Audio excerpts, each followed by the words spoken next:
Pourquoi Batman et Superman se foutent-ils sur la tronche?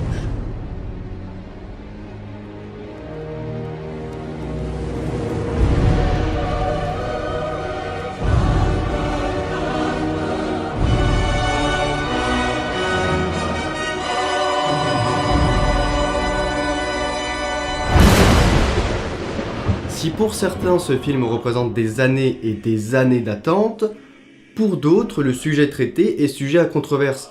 Pourquoi Batman et Superman se foutraient-ils sur la tronche? Eh ben, il était peut-être temps que tu fasses quelque chose. Même si c'est encore une vidéo en rapport avec Batman v Superman. Alors tout de suite, petit 1, je t'enquiquine de façon vulgaire. Petit 2, encore? Bah je sais pas, Doomsday, puis Wonder Woman, et maintenant directement pourquoi Batman v Superman? Mince, t'as raison.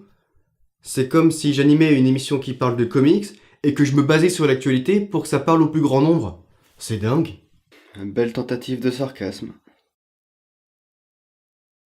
Alors, pourquoi Batman v Superman? Peut-être parce que, comme t'as pu le dire précédemment, Batman et Superman c'est les deux héros les plus connus de la planète, et faire un film qui les rassemble c'est potentiellement se faire un max de thunes.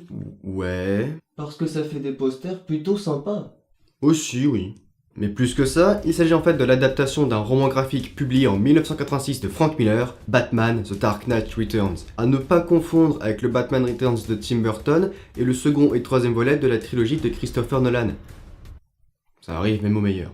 L'histoire de Batman The Dark Knight Returns se déroule dans un futur dystopique dans lequel les États-Unis ne tolèrent plus la présence et l'existence de personnes faisant justice d'elles-mêmes. Évidemment, cela affecte directement des super-héros comme Green Lantern, Wonder Woman ou encore Batman, qui décident de cesser purement et simplement leur activité de justicier. C'est donc un Bruce Wayne âgé et qui a pris sa retraite de Batman depuis bien longtemps que l'on retrouve au début du récit. Seulement voilà, avec l'absence du Batman dans les rues de Gotham pendant près de 10 ans, les crimes se multiplient et se répandent de nouveau dans la ville. Ce qui oblige Papy Bruce à agir et à reprendre du service avec l'aide d'un nouveau Robin, ou plutôt une nouvelle Robin, Carrie Cayley. S'ensuit alors un recadrage des criminels de Gotham avec un Batman qui n'hésite pas à égaler de violence avec eux. Comprenez qu'il les défonce.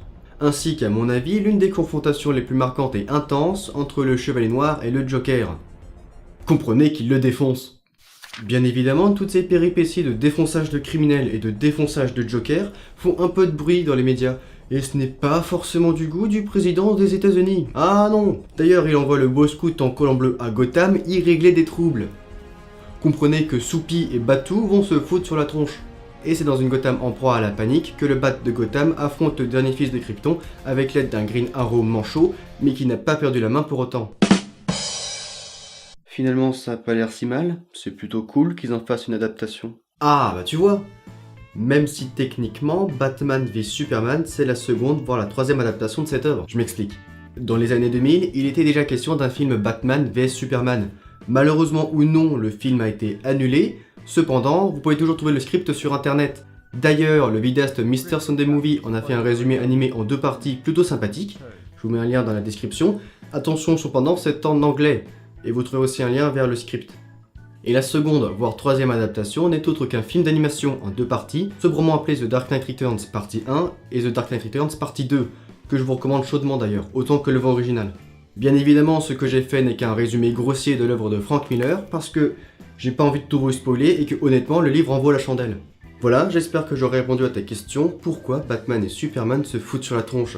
Si c'est le cas, n'hésite pas à laisser un pouce bleu, à laisser un commentaire, à t'abonner ou à partager cette vidéo. En parlant des commentaires, j'en ai reçu qui sont très encourageants et je vous remercie de vos retours, c'est vraiment très sympa. Et je m'attendais pas à que les gens me disent waouh, c'est cool. Du coup, questions, Twitter, tout ça, Surprising Swan, t'as une question, un commentaire, dans les commentaires.